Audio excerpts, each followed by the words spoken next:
জেলখানায় আমার সাথে এক ওসি ছিল, উনি আমারে বলছে, হুজুর আমার তাওবা দেখেন তো হইল কিনা বলেন। যে এই যে নির্বাচন গেল, এই নির্বাচনে রাত 12টার পর থেকে আমার এসআই, এএসআই এবং কনস্টেবল যারা ছিল আরো কিছু মানুষকে সাথে নিয়ে রাত 12টার পর থেকে আল্লাহর নামে আমি ভোট কাটা আরম্ভ করলাম। ফজরের নামাজ পর্যন্ত কাজ কারবার কমপ্লিট করে জায়গা মতো পাঠিয়ে দিলাম। এরপরে আমি গোসল করলাম, ওযু করার পরে 2 রাকাত নফল নামাজ পড়ে বললাম আস্তাগফিরুল্লাহ, আমার তওবা হয়েছে। আপনি তো আর আল্লাহর কাছে দোষ করেননি যে আস্তাগফিরুল্লাহ পড়বেন। আপনি দোষ করেছেন হামজার মতো 3.5 লাখ 4.5 লাখ হামজার কাছে। একটা এমপি বানাতে 3.5-4.5 লাখ মানুষ লাগে, তাদের সবারটা আপনি নিজেই দিয়ে নিলেন। আপনি তো দোষ আল্লাহর কাছে করেননি, দোষ করেছেন যাদের কাছে, ওদের কাছে আগে যে ক্ষমা চান। কথা বলেন না, ভয়ঙ্কর বিষয়। আপনি ক্ষমা নাই চাইবেন, কিন্তু সেই কয় বছর আপনি ছেলে আছেন, এর ভেতরে তো বহু মানুষ দুনিয়া থেকে বিদায় নিয়েছে, তাদের কাছে ক্ষমা চাবেন কি করে? তার মানে আপনার মাফ নেই। এক কথা বলেন না কেন? জালেমকে টিকিয়ে রাখলে আপনি নিজের সর্বনাশ নিজে করেছেন। এই জন্য আমরা চাই তাওবা, অপরাধ যার কাছে আগে তার কাছে যাবেন। যে যদি তার ক্ষতি করে থাকেন তার ক্ষতিপূরণ দেবেন। এই 15.5 বছরে আপনার জন্য অনেকে ব্যবসা করতে পারে নাই, এক কথা বলেন না কেন? এই 15.5 বছরে অনেকে এমন এমন চেয়ারে যাওয়ার কথা ছিল যেখানে আপনার কারণে যেতে পারে নাই। এমন মানুষ এদেশে নেই। আপনি তার ক্ষতিপূরণ দেবেন আগে। এখন যদি বলেন ওই চেয়ারে আমি বসাবো কি করে, আমি তো পালিয়ে বেড়াচ্ছি, না, আপনার তাওবা তাহলে আস্তাগফিরুল্লাহ হবে না। যার ক্ষতি যেইভাবে করেছেন ওই ক্ষতিপূরণ ওইভাবে দেওয়া লাগবে। আমার জীবন থেকে 3টা বছর বিনা কারণে আপনি কেড়ে নিয়েছেন। আমার বাবার কাছ থেকে 30 থেকে 32 লাখ টাকা খেয়েছেন। আগে এই টাকাগুলো ফেরত দেবেন, ক্ষতিপূরণ। আর 3 বছর আমার মতো ফাঁসির কন্ডেম ছেলে থাকবেন, এরপরে বলেন হামজা মাফ করে দিন। এসব কিছু নেই, চামড়ার মুখ, আস্তাগফিরুল্লাহ, ভণ্ডামি করার জায়গা পান না। কথা কি কড়া হয়ে গেল নাকি? কিসের কড়া? এখনো শুরু হয়নি। আমাদের রুকু আসলে হচ্ছে না। সম্মানিতা মা বোনেরা, এই আয়াতের তাফসিরে আমি রুকু শব্দের ব্যাখ্যা পড়েছিলাম। কোন মহিলা যদি রুকু করতে চায় তার জীবনে 4টা কাজ থাকা লাগবে। সম্মানিতা মা বোনেরা যারা এসেছেন এবার কান খাড়া করবেন। নবীজি বলেন, এটা তিরমিজি শরীফের হাদিস, ইদা নাজারা ইলাইহা সাররাতুহু, যখন তার স্বামী তার দিকে বাইরে থেকে এসে তাকাবে, স্বামীকে আনন্দ দেবে। আপনাকে আল্লাহ এমন এমন জিনিসপত্র শরীরে দিয়েছে, স্বামীকে আনন্দ দেওয়ার জন্য ওইগুলো যথেষ্ট। আপনি আনন্দও দেন, স্বামী বাদ দিয়ে দেবরকে, দোলা ভাইকে। এক কথা বলেন না কেন? না, আপনি নামাজ পড়ে রোজা রেখে কালো বোরকা পরে মনে করছেন আমি জান্নাতি। কিসের জান্নাত আপনার? স্বামী আসলে আপনাকে, স্বামীকে সাররাতুহু, তাকে আনন্দ দেওয়া লাগবে। সে যেভাবেই হোক, অঙ্গভঙ্গি দিয়ে হোক, সাজগোজ দিয়ে হোক, যদি দরকার হয় কাঁতো কুতো দেওয়া লাগে তাও দেবে। বুড়ো মানুষ কাঁতো কুতো দিয়ে হবে না, অন্য কিছু করা লাগবে। 2 নম্বরে ওয়াইদা গাবা আনহা হাফিজাতুহু, স্বামী যখন বাইরে চলে যাবে তখন তার সম্পদ, তার সন্তান, আপনার ইজ্জত, আপনার সম্ভ্রম, আপনার লজ্জাস্থান, আপনার শরীর, এগুলো হেফাজত করে রাখবেন। এটা নেককার মহিলার 2 নাম্বার গুণ। অথচ হাজারো আল্লাহওয়ালা মেয়ে মানুষ মনে হয় স্বামী বাইরে চলে গেলে মনে হয় দিন পেয়েছে। মোবাইলে সারা দিন কার সাথে আল্লাহর রাস্তায় গল্প করে। অথচ মেয়ে লোক মোবাইলে কোন ভাষা নিয়ে কথা বলবে আল্লাহ সেই ভাষা পর্যন্ত দিয়েছে।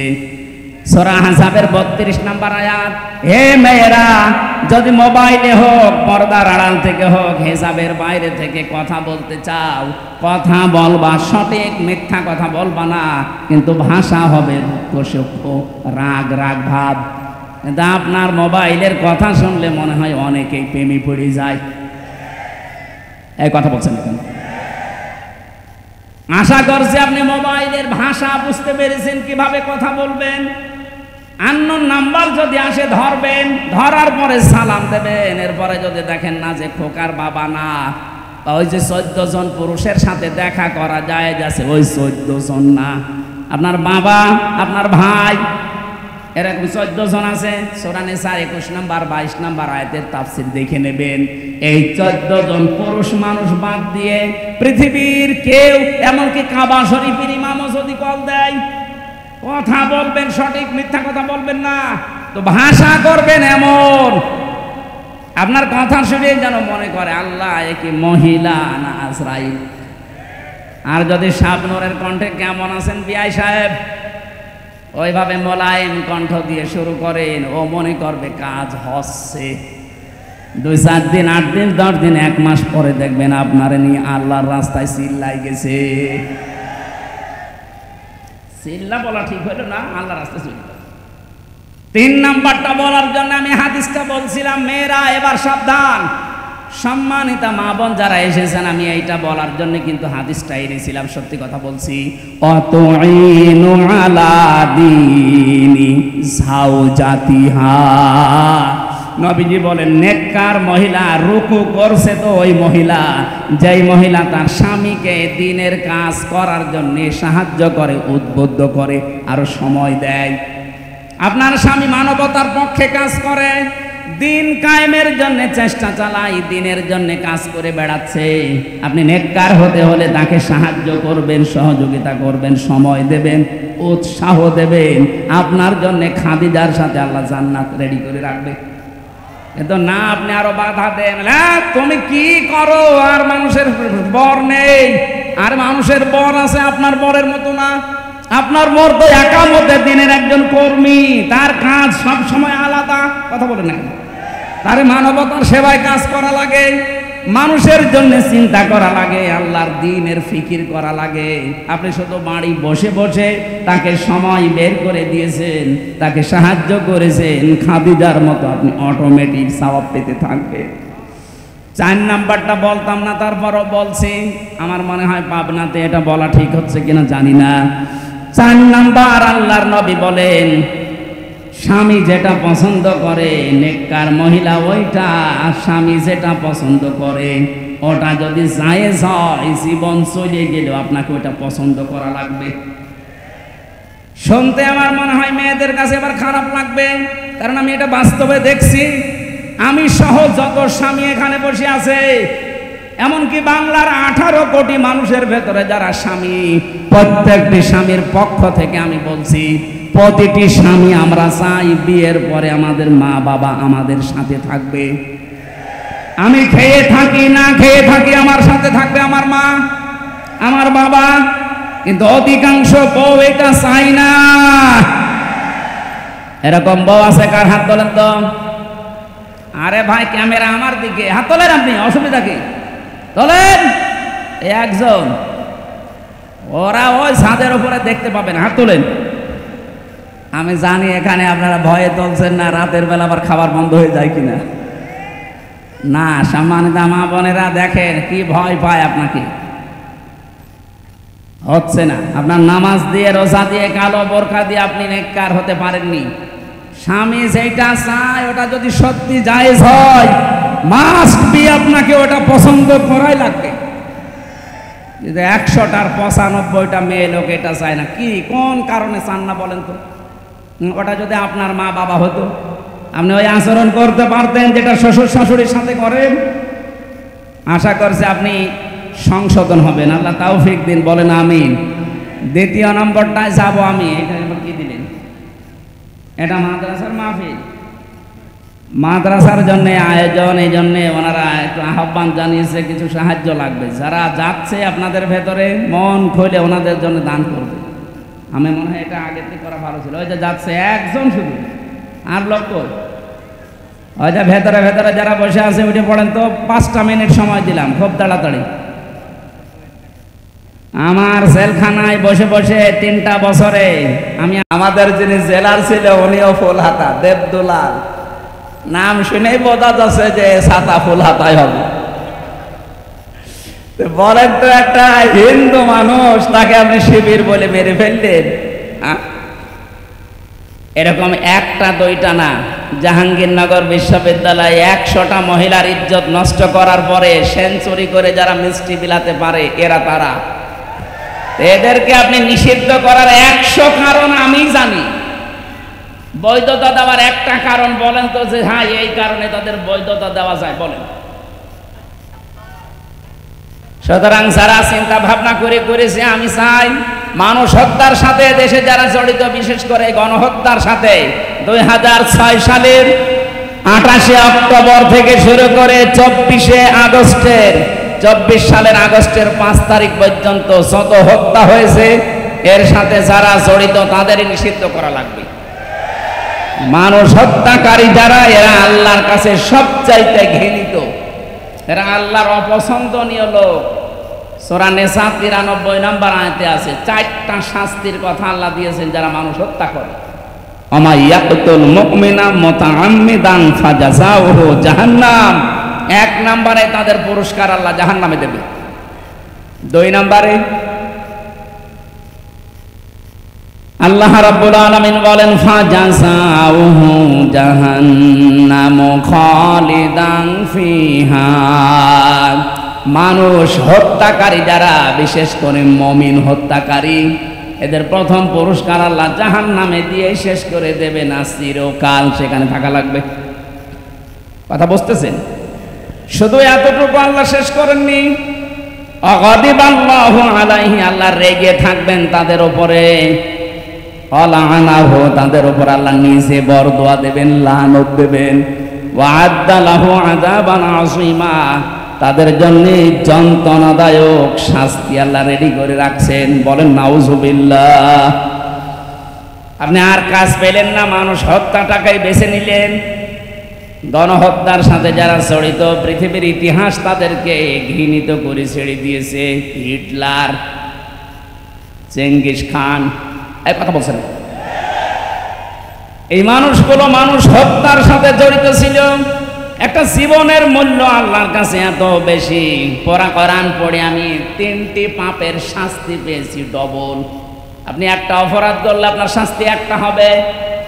মান জাবিল হাসানাতি ফালাহু আশরু আমসালিহা ওয়া মান জাবিস সাইয়্যাতি ফালা ইউজযা ইল্লা মিসলাহা ওয়া হুম লা ইউযলামুন।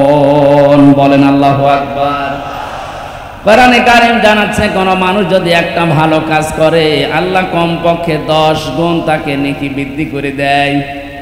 সিস্টেম অপর পৃষ্ঠায় দেখুন, কোন মানুষ যদি একটা অন্যায় কাজ করে তার শাস্তি আল্লাহ অতটুকুই দেবেন, একটা, তার উপরে জুলুম করা হবে না। কিন্তু এই 3টা পাপের শাস্তি আল্লাহ আলাদা ভাবে বর্ণনা দিচ্ছেন। এই 3টা পাপ যারা দুনিয়ায় করবে তাদের শাস্তি একটা না, ডবল হবে। ইদাফ লাহুল আযাবু ইয়াউমাল কিয়ামাহ ইলা আখির আয়াত। সূরা ফুরকান 19 নম্বর পারার 5 নম্বর পৃষ্ঠার 1ম নম্বর লাইনের 69 নম্বর আয়াতের প্রথম অংশে আছে, আল্লাহ বলেন তাদের শাস্তি আমি ডবল দেব। কাদের? এর আগে আল্লাহ 3টা কথা জানিয়েছেন, ভালো করে মিলাবেন। আমি জানি আমাদের রাজশাহী, খুলনা, রংপুরে সমস্ত বিভাগে এই গোনাগুলো আছে, কিন্তু হালকা, এগুলো বেশি চট্টগ্রাম আর সিলেটে। একটু দেখেন তো আমাদের এলাকায় যে সমস্ত জেলায় আছে কিনা। ওয়াল্লাযীনা লা ইয়াদউনা মা'আল্লাহি ইলাহান আখার। 1 নম্বরে দুনিয়ায় যারা আল্লাহকে ডাকে কিন্তু পাশাপাশি অন্য কাউকে জুড়ে দেয়।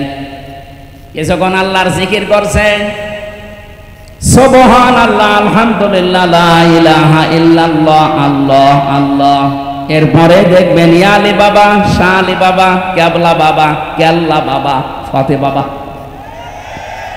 আমি জানি এই এলাকায় এসব এখনো হয়নি, আছে কিছু হালকা, এগুলো চলছে বেশি।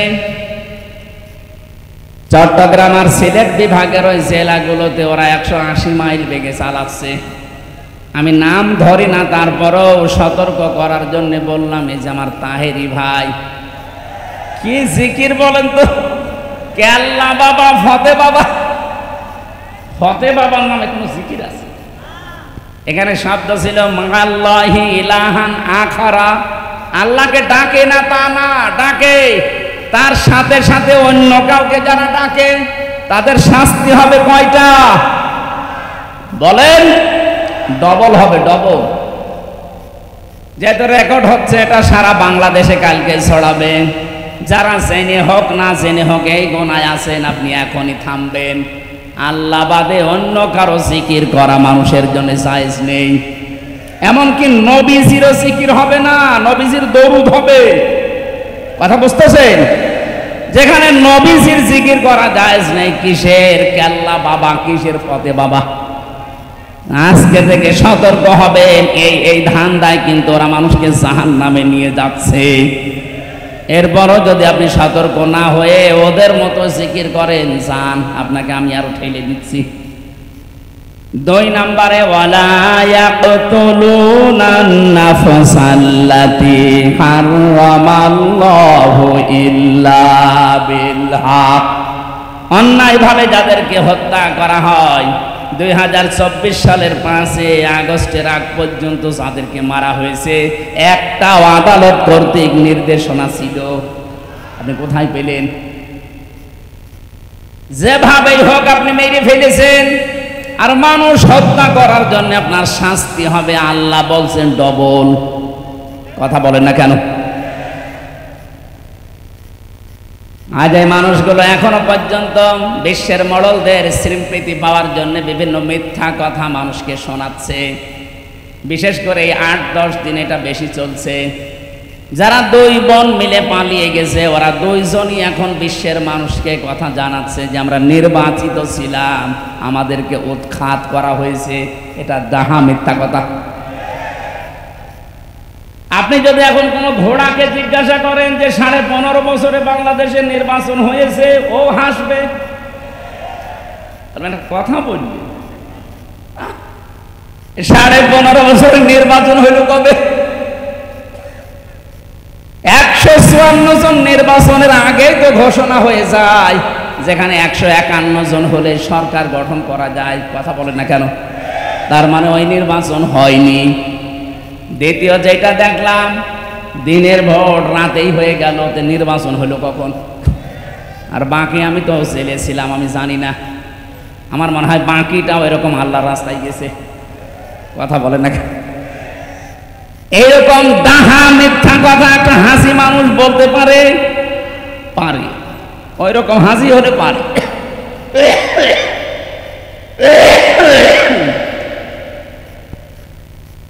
হাসি ওই রকম হলে পারে। হাসি আমি আরো দেখেছি দুনিয়াতে, তাদেরকে আপনি পিটিয়ে মেরে ফেলবেন, তারপরও মুখ দিয়ে মিথ্যা বলাতে পারবেন না। কারণ আল্লাহর ঘর যে দেখে আসে, এরপরও যদি ওর হেদায়েত না হয়, ওর কপালে আর হেদায়েত নেই। কোরআনে কারিমে আল্লাহ জানিয়েছেন, ইন্না আউয়ালা বাইতি উবদিআ লিন-নাসি লাল্লাযী বিবাক্কাতা মুবারাকান ওয়া হুদাল লিল আলামিন। এই পৃথিবীর প্রথম ঘর এই কাবা, যেটা বাক্কা মক্কায় অবস্থিত। এর ভেতরে মোবারক কিছু জিনিস দেওয়া আছে, বরকতময় জিনিস আছে। এই কাবাকে আল্লাহ বরকতময় করে দিয়েছেন। শুধু না, ওয়া হুদান লিল আলামিন, বিশ্বের মানুষের জন্য এটা একটা হেদায়াত। এটা কি? কাবা শরীফ দেখে আসার পরও আপনি মিথ্যা ছাড়তে পারেন না, তার মানে আপনার কপালে হেদায়েত নেই। কথা বলেন না কেন? এর পরের শব্দে আল্লাহ যেটা জানিয়েছেন, ওই শিক্ষা দেওয়ার জন্য আমি এই পয়েন্টটা আনলাম, ভালো করে শুনবেন। কোরআনে কারীম জানাচ্ছে, ওয়া মান দাখালাহু কানা আমিনা। এ কাবার মর্যাদা এত বেশি আল্লাহর কাছে, কোন মানুষ যদি কাবার চত্বরে আসতে পারে, আল্লাহ তাকে নিরাপত্তা দিয়ে দেয়। আপনি বোঝেননি এখন আমি কি বলতে চাই? এবার আমি বোঝাচ্ছি, কাবার এলাকায় গেলে নিরাপত্তা দেয় কে? আরো জোরে। ওখানে ঘর আছে কার?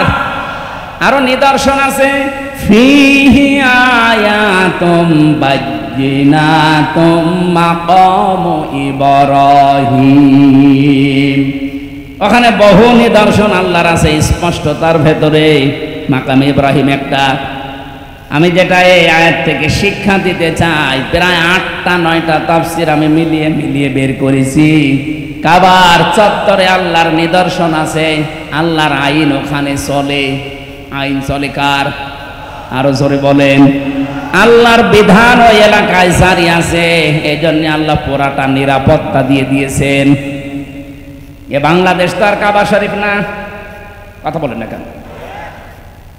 কাবা থেকে এই বাংলার দূরত্ব 6000 কিলোমিটার। এটাকে যদি আপনি শান্তি, স্বস্তি, নিরাপত্তা দিয়ে বেষ্টন করে দিতে চান, একটা পদ্ধতি আছে। আল্লাহ পাক বলেন, আল্লাযীনা আমানু ওয়া লাম ইয়ালবিসু ঈমানাহুম বিযুলমিন উলাইকা লাহুমুল আম, ইলা আখিরি আয়াত। সূরা আনআম 82 নম্বর আয়াতের প্রথম অংশে আছে, তোমরা যারা ঈমান আনবে আর ঈমানের সাথে যদি জুলুমকে মিশ্রণ না করো, এখানে জুলমিন আই শিরকিন, নিজের ঈমানের সাথে যদি শিরিক মিশ্রণ না করো, আমি আল্লাহ নিজে বলছি উলাইকা, এইভাবে আল্লাহ দেখিয়েছেন। এটা ইসমে ইশারা। আল্লাহ পাক বলেন, এই হাতের আমার কুদরতি হাত, এভাবে ইঙ্গিত দিয়ে এই পাবনা বেড়া কলেজ ময়দানে যারা বসে আছে তাদেরকে আমি বলছি, এই মানুষগুলো যদি তাদের ঈমানের সাথে শিরিকের জুলুমের মিশ্রণ না করে, আমি আল্লাহ নিজে গ্যারান্টি দিলাম তাদেরকে আমি আল্লাহ নিজের পক্ষ থেকে নিরাপত্তা দিয়ে দেব। কাবার চত্বরে নিরাপত্তা দেয় কে? আরো জোরে। আমাদের এই 56,000 বর্গ মাইল যদি আমরা নিরাপত্তার বেষ্টনী দিতে চাই, এই মুহূর্তে বাংলার জনগণকে সিদ্ধান্ত নেওয়া লাগবে, শিরিকের সাথে জুলুমের সাথে আমার ঈমানকে আমি মিশ্রণ ঘটাবো না।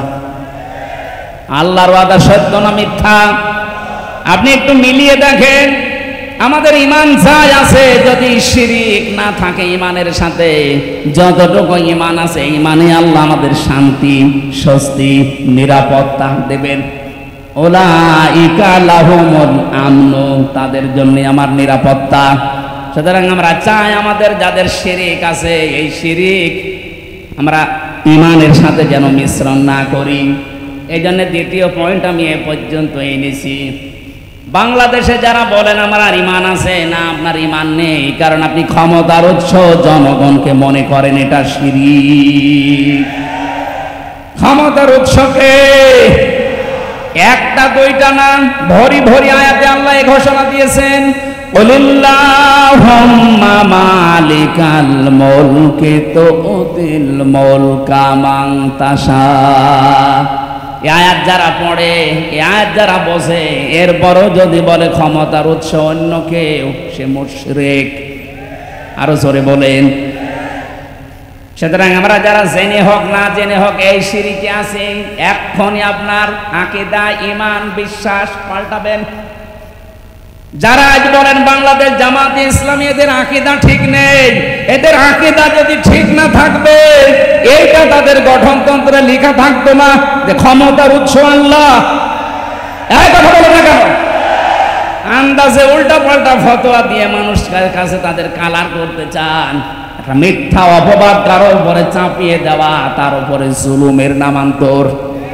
আজ বাংলার বহু আলেম নাম নিয়ে আবাহমান কাল থেকে দেশে ইসলামী আন্দোলন, একামতে দিনের এই নেতা কর্মীদের ঘায়েল করার জন্য অস্ত্র হিসাবে ব্যবহার করছেন। এটা ডাহা, মিথ্যা। আমরা চাই আপনাদের যাই জ্ঞান আছে কাজে লাগান, কিন্তু এই মানুষগুলোর উপরে জুলুম করবেন না। এটা আপনি জুলুম করছেন জেনে বুঝে। আপনি দেখতে পেলেন ওদের আকীদা ঠিক আছে, এই কারণে জালেমরা নিষিদ্ধ করে দিল। আকীদা যদি ঠিক না থাকে, তা আপনারটা ঠিক নেই, আপনারা তো নিষিদ্ধ করে না। এই কথা বলছে না কেন? আমরা এই দেশে আল্লাহ একমাত্র ক্ষমতার উৎস মানি যারা, তারাই বিপদে আছি। আর বিপদে থাকবো, এইটাই বাস্তবতা। আমরা এগুলো কেয়ার করছি না, কারণ আমাদের মালিক যিনি, ক্ষমতার মালিক যিনি, আমরা যেদিন বিশ্বাস করেছি সেদিন এগুলো সব মাথায় চাপিয়ে নিয়েছি। ডোন্ট কেয়ার, কিছুই মনে হয় না। যেই দিন এই রাস্তায় আসার সময় বলেছি ইন্না সলাতি ওয়া নুসুকি ওয়া মাহইয়ায়া ওয়া মামাতি লিল্লাহি রাব্বিল আলামিন। কিসের জেল, কিসের জরিমানা, কিসের আয়না ঘর? তামাম দুনিয়াকেও যদি কেউ আয়না ঘর বানিয়ে ফেলে, আয়াত যারা বিশ্বাস করে আকীদা নিয়ে ঈমান নিয়ে পড়েছে, কথা বলে না কেন? তাছাড়া আল্লাহর গ্যারান্টি তো মিথ্যা হওয়ার কথা না। আমি আবার বলছি, আল্লাহ যেটা পারে ওইটা অন্য কেউ পারে, এই বিশ্বাস করার নাম শিরিক। আর শিরিক যারা করে তারা মুশরিক। আর ফতোয়া লাগবে? আমি তো একবারেই বলে দিয়েছি, আল্লাহ যেটা পারে অন্য কেউ পারে, বিশ্বাস আমরা করি না। কথা বলেন না কেন? আপনি বিশ্বাস করেন যে আল্লাহ যেটা পারে অন্য কেউ পারে না? আপনি যেমন বিশ্বাস করেন সন্তান দিতে পারে শুধুমাত্র আল্লাহ, তামাম দুনিয়ার সবাই মিলে চেষ্টা করলেও এটা দেওয়া সম্ভব না। কথা বলেন না কেন? এটা যেমন বিশ্বাস করেছেন দুনিয়া বানিয়েছেন আল্লাহ, আইনও চলাতে পারে তার, অন্য কারো আইন এখানে চলানো জায়েজ নেই। এটা যদি এইভাবে বিশ্বাস করতেন, বাংলাদেশে আল্লাহর আইন কায়েম হয়ে যেত। এই বিশ্বাসটায় আসলেই মানুষ কেন জানি মনে করে না এটা রাজনীতি, এটা জামাতের কথা, এটা জামাতের বাবার কথা। জামাতের বাবা এ কথা বানিয়েছে, এটা আল্লাহ বানিয়ে দিয়েছেন। এ বিশ্বাস যাদের নেই তারা মুশরিক। তাদের সম্মান মর্যাদা দিন যত যাবে বাড়বে না, আরো কমতে থাকবে। মুশরিকদের সম্মান মর্যাদা যদি দুনিয়ায় বাড়ে, তাহলে কোরআনের এই আয়াত কি করবেন আপনি? আল্লাহ মিথ্যা কথা বলতে পারেন? বলেন। এই জন্য আশা করছে আপনি নিজের আকীদা, বিশ্বাস, ঈমান এখনই পাল্টাবেন। হ্যাঁ, যদি এমন দলে থাকেন যে দলের উৎস, ক্ষমতার উৎস জনগণ, এই বিশ্বাসে বিশ্বাসী, এখনই চলে আসবেন।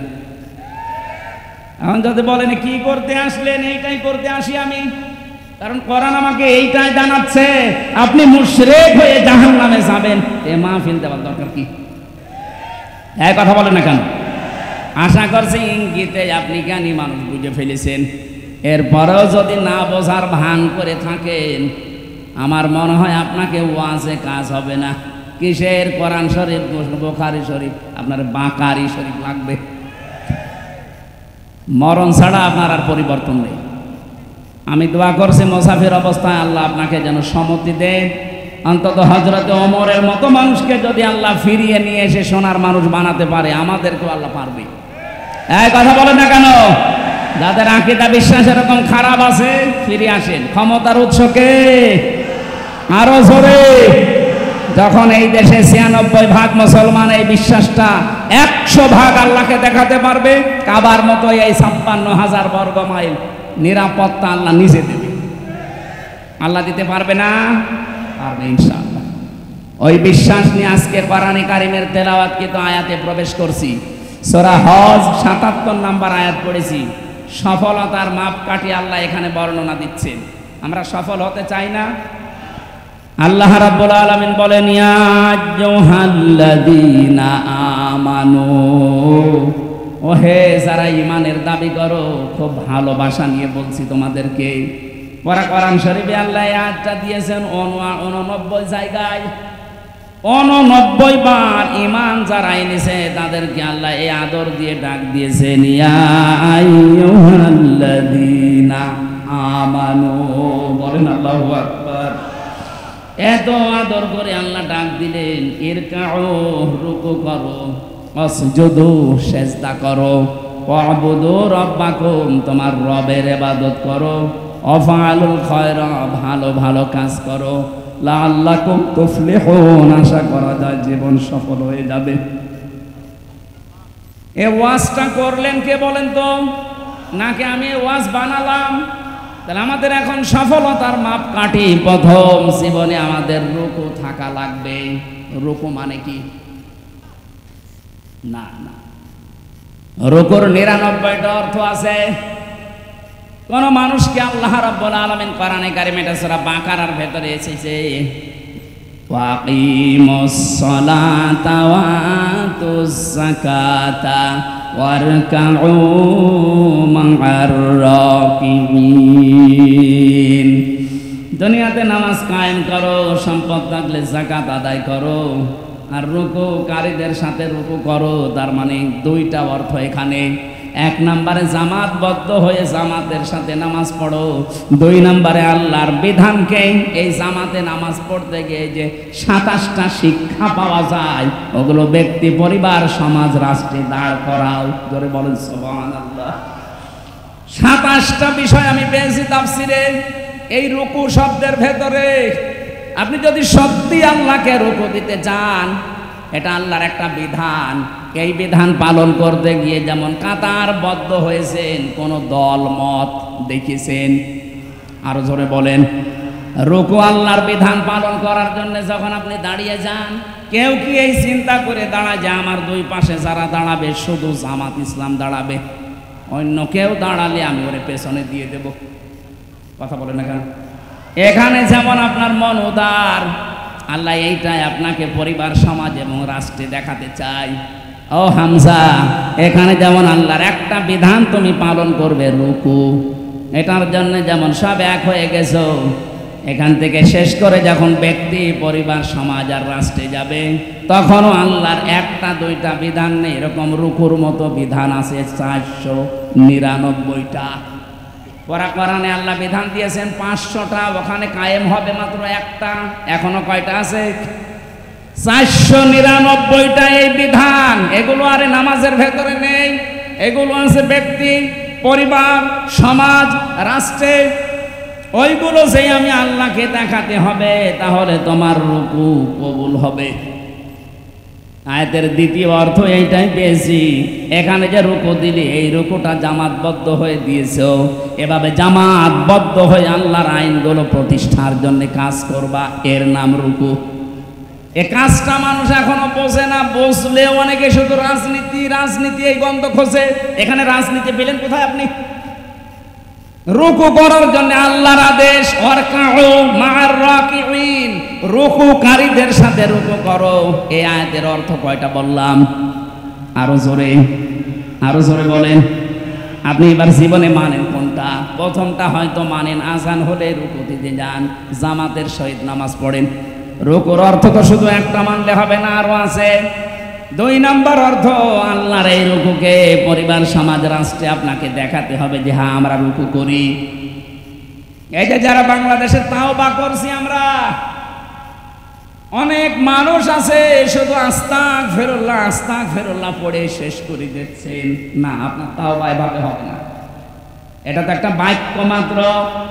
কোরআনে কারীম জানিয়েছে তাওবা করতে চাও, সূরা জুমারের ৫৩-৫৪ নম্বর আয়াতে আছে, ওয়া আনিবু ইলা রাব্বিকুম ওয়া আসলিমু লাহু মিন ক্বাবলি আইয়াতিয়াকুমুল আযাবু সুম্মা লা তুনসারুন। আল্লাহ বলেন ১ নম্বরে তোকে আমার দিকে ফিরে আসা লাগবে, যে আনিবু ইলা রাব্বিকুম, তোর রবের দিকে ফিরে আসা লাগবে, ওয়া আসলিমু, সারেন্ডার করা লাগবে। ওই রুকু মানে যেমন মাথা ঝোঁকানো, আসলিমু মানে মাথা ঝোঁকানো, সারেন্ডার করা। আপনাকে আল্লাহর দিকে ১ নম্বরে ফিরে আসা লাগবে। ২ নম্বরে সমর্থন, আল্লাহর যত আছে, আল্লাহর আইন আছে, তার সামনে সারেন্ডার করা লাগবে, আত্মসমর্পণ। এই ২টা কাজ আপনি কখন করবেন? ৪১ সালে। কথা বলেন না কেন? যারা টার্গেট দিয়েছেন, আপনি কার ওপরে ভরসা করে টার্গেট দিলেন? আপনার কি আজরাইলের সাথে কথা হয়? কার ওপর ভরসা করলেন? আমার তো ১ সেকেন্ডের কোনো গ্যারান্টি নেই। আর আপনি এরকম মুরব্বী মানুষ, ৭৬ বছর বয়স, আর আপনি টার্গেট দিচ্ছেন ৪১ সাল। আর ভাই আমি তো টার্গেট দিলে তাও একটু হালকা পাতলা হয়, কারণ আমার ৩৩ বছর। কথা বলছেন না? আমার ৪১ সাল আসার একটা সম্ভাবনা আছে, আপনার তো নেই। খুব বেশি হলো না ৪-৫ বছর বাঁচবেন। কথা বলছেন না কেন? তার মানে এ টার্গেট আপনি আন্দাজে দিয়েছেন, এ জাতির সাথে আপনি আন্দাজে কাজ করেছেন। আন্দাজ অনুমানের ভিত্তিতে কাজ করা এটা নবী রাসূল যারা তাদের শান এবং মান না। নবী রাসূলের যারা অনুসারী তারা আন্দাজে অনুমান ভিত্তিতে কোনো কাজ। আরো জোরে বলেন। এজন্য আমাদের যখন গ্যারান্টি নেই আমরা আন্দাজে টার্গেট দেই না। আমরা টার্গেট দেওয়ার আগে আয়াতটার দিকে 3 নাম্বার শব্দ হচ্ছে ওয়াসলিমু লাহু মিন ক্বাবলি আইয়াতিয়াকুমুল আযাবু সুম্মা লা তুনসারুন। ওই আযাব আসার আগে তোমাকে এই দুইটা শর্ত মানা লাগবে। 1 নম্বরে আল্লাহর দিকে ফিরে আসবেন, 2 নম্বরে আত্মসমর্পণ করবেন আল্লাহর বিধান পেলেই। কখন? যখন আপনার কাছে মরণ চলে আসবে। আর মরণ কখন আসবে কোনো গ্যারান্টি আছে? আরো জোরে বলেন।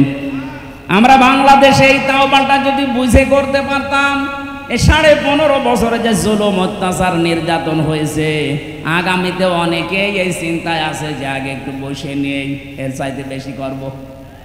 তাদেরও এটা বন্ধ হয়ে যেত। কথা বলেন ঠিক কিনা?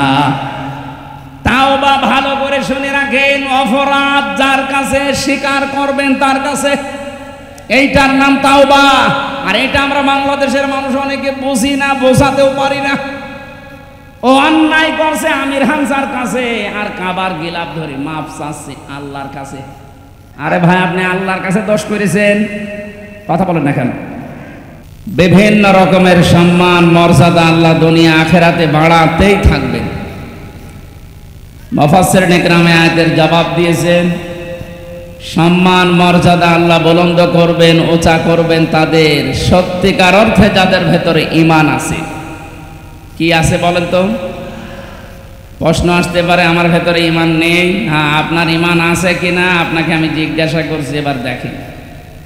সাহাবী প্রশ্ন করলেন, হে নবী, আমার ভেতরে যে ঈমান আছে আমি কিভাবে টের পাবো যে আমি ঈমানদার? নবীজি বললেন, ইদা সাররাতকা হাসানাতুকা ওয়া সাআতকা সাইয়্যাতুকা ফাআনতা মুমিন।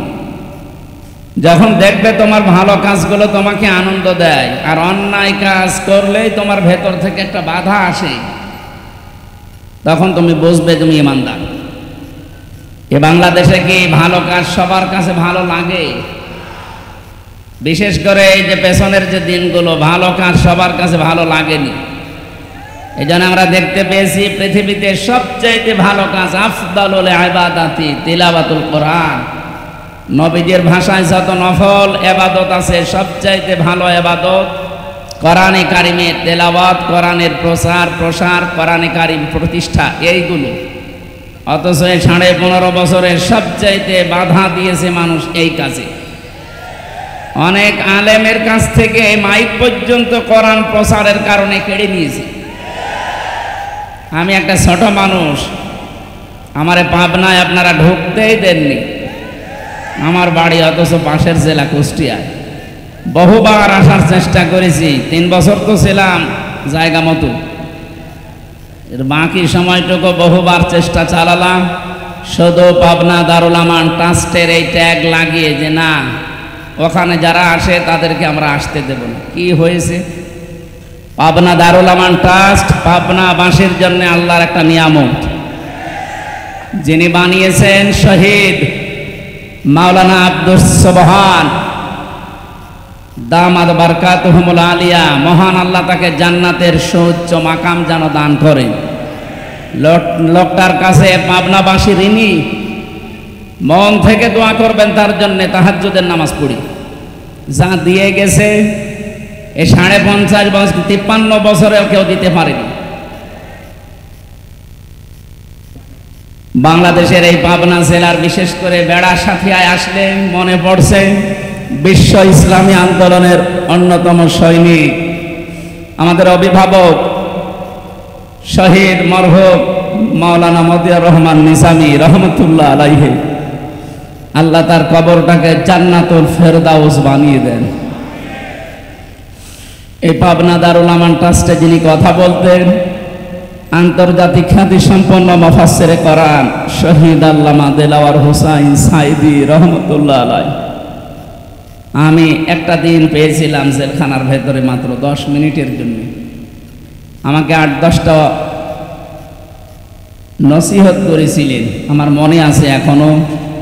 আপনাদের জন্য আমি সামনে যদি সময় হয় ওগুলো ডেলিভারি দেবো ইনশাআল্লাহ। আল্লাহ তার জীবনের ভালো কাজ যেগুলো কোরআনের সাথে সম্পৃক্ত যেন কবুল করে নেন। মানুষ হিসাবে মানুষগুলোর জীবনে অন্যায় ছিল, এটা আমরা স্বীকার করি। মানুষ বলতেই ভুল আছে, সুতরাং যাদের নাম নিলাম এই মানুষগুলোকে আল্লাহ যেন তার গাফফার নামের খাতিরে সত্যি মাফ করে দেন, বলেন আমিন। এই কি আসছে আপনার মানুষ তো এরকম না। আরে ভাই, এটা তো রাজশাহী বিভাগ। কালকে ছিলাম লালমনিরহাট মাঠ গ্রামে, ওইটা ছিল রংপুর বিভাগ। ওই বিভাগের মানুষের নামে একটা ঝামেলা আছে, কি বলেন তো? সম্মানিত মা বোনেরা, আমরা মনে হয় কোন জায়গায় আছেন আমি জানি না, এখানে আছেন, আপনাদের জায়গা হচ্ছে না। আপনারা একটু সামনের দিকে যদি জায়গা থাকে, 1 হাত জায়গা থাকলেও, 1 বিঘত জায়গা থাকলেও একটু চেপে বসেন। এটা এখন জান্নাতের বাগান হয়ে গেছে। আপনারা যেখানে আছেন আমরা আছি, যদিও এটা কলেজের ময়দান, কিন্তু এটা এখন জান্নাতের বাগান। নবীজি বলেন, দুনিয়ার এই ময়দানে কেউ যদি কাউকে একটু জায়গা করে দেয় বসার, আল্লাহ নিজে জান্নাতের ভেতরে তার জন্য জায়গা করে দেবেন। সুতরাং আপনাদেরকে আমরা আহ্বান জানাচ্ছি, একটু নড়ে চড়ে তাদেরকে একটু বসতে দেন। মঞ্চে বসা ওলামা একরাম, সামনে বসা মুসলমান ভাইরা, পর্দার আড়ালের সম্মানিতা মা এবং বোনেরা, প্রশাসন দেখলাম এসেছে বহু, প্রশাসনের ভাইরা। এখন আর আপনাদের লাগবে না। আমি গত বছরও মনে হয় জেল থেকে বের হওয়ার পরে পাবনা দারুল আমান ট্রাস্টে অনুষ্ঠান ছিল, কিন্তু আপনারা আমারে আসতে দেন। কার ইশারায় দেননি আমরা জানি। সে মানুষগুলো কই? আজকে আসেন তো, এই যে মাইক ছেড়ে দিলাম, নেন, কেড়ে নিন। আজকে আপনি এমন জায়গায় আছেন জনসম্মুখে আর আসার ক্ষমতা নেই, অথচ ইমান যাদের সত্যিকার অর্থে আছে, এই যে হাদিস বললাম, ভালো কাজ দেখলে যাদের ভালো লাগে, অন্যায় দেখলে যাদের কাছে খারাপ লাগে, এদের ইমান আছে। এই ইমান অনুযায়ী এবং যারা এলেম পায়, এলেম অনুযায়ী যারা কাজ করে। আজকে 4টা কথা আছে আয়াতে সফল হওয়ার জন্যে, আমরা ওইগুলো তাফসীরের সাথে মিলানোর চেষ্টা চালাবো ইনশাআল্লাহ। এটা রাজনৈতিক মঞ্চ নয়, আর আমি রাজনৈতিক ওই রকম ফিগারও না। যারা আছে রাজনৈতিক ওই ময়দানে, তারা ওই ময়দানের কথা বলবে। আমাদের অভিভাবক, আমাদের মাথার তাজ, আমাদের মুরব্বী ডাক্তার শফিকুর রহমান আমিরে জামাত আমাদেরকে আদেশ দিয়েছেন, নির্দেশ দিয়েছেন তাফসির মাহফিলগুলোতে তাফসির করার জন্যে। রাজনৈতিক কথাবার্তা বলার, প্রচলিত রাজনৈতিক কথা যেটা, এটা বলার দরকার নেই। এখানে কোরআনের হাদিসের কথা বলবেন, এইটাই আমাদের রাজনীতি। এই কথা বুঝতেছেন? সুতরাং আমরা এই ধাঁচে কথা বলতে চাই। আল্লাহ যেন আমাকে ওই তাওফিক ভিক্ষা দেন, বলে না আমি। তাহলে 2টা কথা বলেছিলাম, ইমান যারা আনবে এবং ইমানের দাবি অনুযায়ী যারা এলেম অনুযায়ী আমল করবে। আমার প্রথম প্রশ্ন, অনেকেই বলবেন আমার ইমান আছে। হ্যাঁ, ইমান থাকে না কয়েকটা কাজ করলে। আল্লাহ এই পৃথিবীতে বানিয়েছেন এবং আইন চলবে তার এই ঘোষণা দিয়েছেন। আলা আলাহুল খালকু ওয়াল আমরু, এই আয়াত আমি বানালাম। বলেন, সূরা আরাফের ভেতরে আছে, আমি বানিয়েছি, আমার আইন চলবে। সুতরাং আল্লাহর আইন বাদ দিয়ে এই বাংলাদেশে যারা অন্য কারো বানানো আইন প্রতিষ্ঠা করতে চাচ্ছেন, আপনার ইমান নেই। আপনি যাই বলেন, আপনি নামাজ পড়েন আর রোজা রাখেন আর অন্য যাই কাজ করেন, আমি সংশোধন করলাম, এখন আপনার বিবেকের ব্যাপার। আল্লাহর আইন বাদ দিয়ে পৃথিবীর অন্য কারো আইন যদি এই দেশে কেউ প্রতিষ্ঠা করার জন্য রাজনীতি করেন, আন্দোলন করেন, চেষ্টা করেন, আপনার ইমান নেই। এটা আমি বানালাম। সূরা বাকারা 2 নম্বর পারা 4 নম্বর পৃষ্ঠা 3 নম্বর লাইনে আয়াতটা আর এক জায়গায় আছে, আন্নাল কুওয়াতা লিল্লাহি জামিআ, সমস্ত ক্ষমতার উৎসকে। কিন্তু বাংলাদেশে বহু রাজনৈতিক দলের গঠনতন্ত্রে লেখা আছে ক্ষমতার উৎস জনগণ। এই আয়াতের সাথে পুরা সাংঘর্ষিক। বাংলাদেশ জামাত ইসলামের গঠনতন্ত্রে এইটা লেখা ছিল না, এই জন্য তাদের নিবন্ধন পর্যন্ত জালেমরা বাতিল করে দিয়েছিল। আপনি কেমন ইমানদার যে আপনার নিবন্ধন বাতিল হয় না, আর এদেরটা বাতিল হয়ে যায় শুধু আল্লাহর উপরে এই কথাটা লেখা থাকার কারণে। যদিও আল্লাহ এখন 5 দিন পরে যারা নিষিদ্ধ করেছিল 5 দিন আগে, 5 দিনের ভেতরে আল্লাহ তাদেরকে নিজের হাতেই নিষিদ্ধ করে দিয়েছে। আপনি দেখেন বাস্তবে যাদের নিষিদ্ধ করা হয়েছে ওদেরকে এখন অনেকে বৈধতা দেওয়ার জন্য বিভিন্ন জায়গায় কথা তুলছে। এদেশের অন্তর্বর্তীকালীন সরকার যিনি আছেন তিনি বুঝে শুনেই তাদেরকে নিষিদ্ধ করেছে। এদের নিষিদ্ধ হওয়ার পেছনে 100 কারণ আমার এই মোবাইলে আছে, 100। ওদেরকে বৈধতা দেওয়ার একটা কারণ আপনার কাছে নেই। যারা জাতি বর্ণ ধর্ম কিচ্ছু দেখে না, মানুষ পেলেই কুপিয়ে মারে। এই যে বিশ্বজিৎকে ও দেখেছিল যে হিন্দু বেটা কিনা, আমার সাথে ওই শাওন ছিল ছেলে। বললাম ভাই আপনি একটা হিন্দুকে ছাড়লেন না? বলছে মাথায় আমাকে এই চিন্তা ঢুকিয়ে দিয়েছে উপরে যারা ছিল যে মেরে ফেলা লাগবে, শিবির পেলেই আমি মারতাম। ও আমারে বারবার বলছিল যে ভাই এখন শিবির মিবির কি, আমি তো মুসলমানই না, আমি ফুল হাতা, আমি হাফ হাতাও না। ফুল হাতা বোঝেন? এটা আমিও বুঝতাম না, ওই সময় ওর মুখ থেকে শুনলাম।